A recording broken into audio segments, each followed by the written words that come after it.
In apparent anger, Edo State Government under the leadership of Governor Monday Okpebholo has issued a serious warning with a strong message sent to the President of the Neo-Black Movement of Africa, NBM, Olorogun Ese Kakor, that the Edo State Government has started consultations to enable it take more appropriate legal action against the Neo-Black movement, saying, the international headquarters or Secretariat of the movement situated at Amagba area in Benin City that was demolished last month by the state government, has been an enclave used for planning and execution of secret cult-related killings by members of the Neo-Black movement. The governor also referred to and described as Black Axe secret cult, probably expressing more anger that the leadership and members of the Neo-Black movement had the courage to come out publicly to identify themselves with the demolished building. The governor said they will be made to face prosecution. The national president of the Neo-Black movement,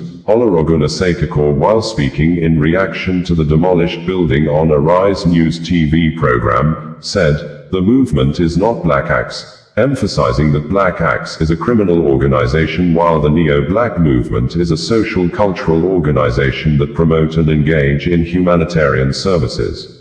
The Neo-Black movement earlier in a statement jointly issued by Olorogun Ese Kakor and Chief Kelvin Agroko, National President and Secretary respectively, the body condemned the action of Edo State Government, describing the demolition of their international headquarters as unconstitutional and ultra-vires decision that contradicted provisions of the Constitution of Federal Republic of Nigeria, considering the fact that the organization was a duly registered entity.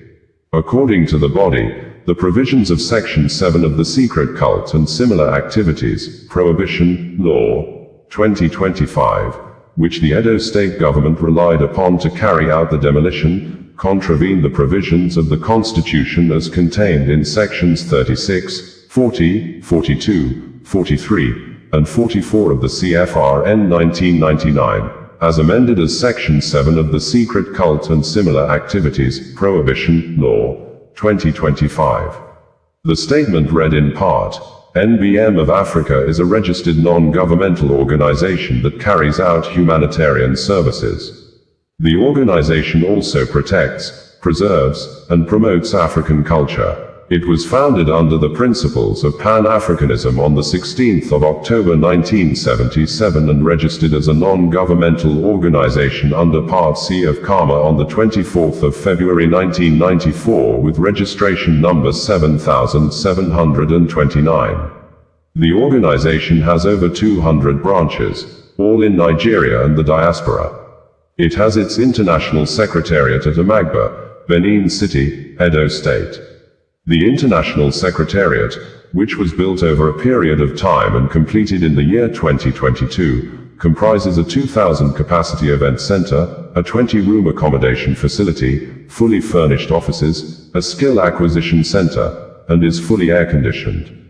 The Secretariat has been functioning with a 250 kVA generator to power the entire facility. Pope Leo XIV has said that he chose the name Leo XIV because late Pope Leo XIII made a great impact in the first industrial revolution during his time, adding that, the current industrial revolution of artificial intelligence, AI that posed a new challenge to the defense of human dignity, justice and labor warrant the Church to offer her social teachings in response to the AI industrial development threat. This, as it could be recalled that while billions of people across the globe awaited the election of the new Pope, an AI-generated photo of Donald Trump dressed and seated as the new Pope was posted on social media through the verified account of President Donald Trump on Truth social media platform, with President Donald Trump later on Monday dismissing the backlash against the AI-generated image of him as the Pope posted by the White House on social media, saying it was a harmless joke. But communications experts, as reported by Reuters, said they did not see the funny side of the preceding weekend AI-generated posts of Trump dressed in white papal vestments and another of him wielding one of the red lightsabers preferred by villains in the Star Wars movies.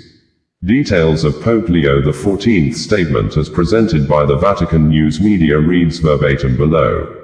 In his first address to the College of Cardinals, Pope Leo XIV invokes the legacy of both Pope Francis and Pope Leo XIII, saying that he wants the church to respond to a new industrial revolution and to the development of artificial intelligence.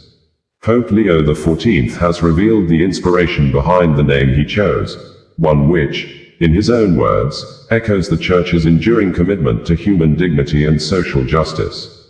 Pope Leo XIII, with the historic encyclical Rerum Novarum, addressed the social question in the context of the First Great Industrial Revolution. Pope Leo recalled, "Today, the Church offers to all her treasure of social teaching in response to another industrial revolution and the developments of artificial intelligence.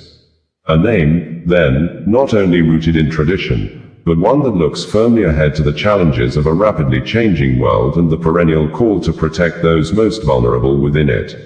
Addressing the cardinals, whom he called the closest collaborators of the Pope, on Saturday, Pope Leo XIV delivered his first official address as the successor of Peter, expressing heartfelt gratitude and an awareness of the immense responsibility now entrusted to him. "This yoke," he said, "is clearly far beyond my strength, as it would be for anyone."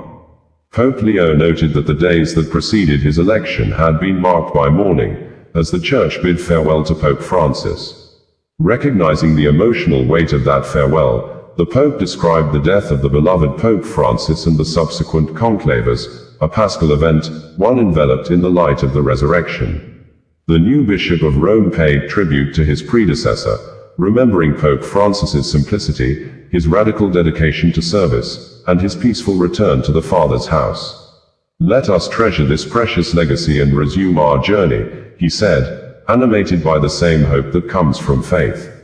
The Holy Father reminded those gathered of the quiet yet powerful presence of the risen Christ, not in the roar of thunder and earthquake. Few hours after President Donald Trump of the United States, U.S. and his state officials brokered a full and immediate ceasefire truce between India and Pakistan, leading to massive joy of celebrations for Indian and Pakistani residents in Kashmir, the two countries again have picked up weapons and resumed war, with India Foreign Secretary Shri Vikram Misri accusing Pakistan of violating the ceasefire agreement hours after it was brokered, stated this in a video press release made available to the public via WhatsApp channel through the office of the spokesperson of India Ministry of Defence. This, the office of the Chief of Army Staff of Pakistan, Azam Munir, in a tweet through his verified X social media account few minutes ago stated that, from Peshawar airport once again, warplanes took off, and few seconds after,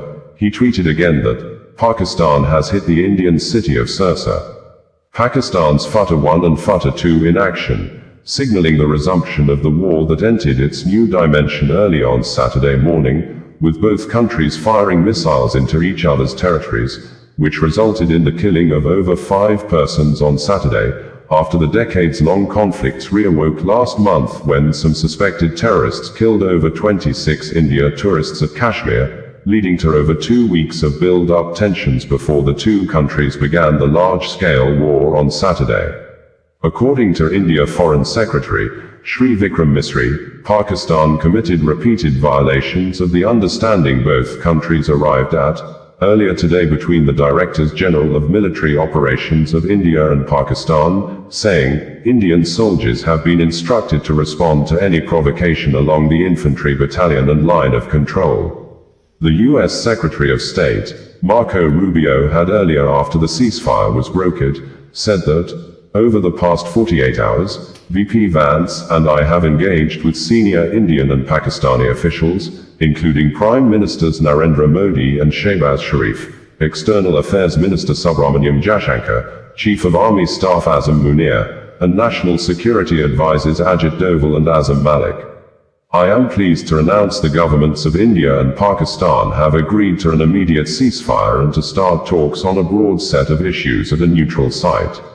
We commend Prime Ministers Modi and Sharif on their wisdom, prudence, and statesmanship in choosing the path of peace. Office of the Spokesperson, India Ministry of Defence, in earlier numbers of tweets, stated that, in a grave escalation, Pakistan launched multi-vector attacks along the western border using drones, UCAVs, artillery and missiles, targeting over 26 locations from Srinagar to Nalia.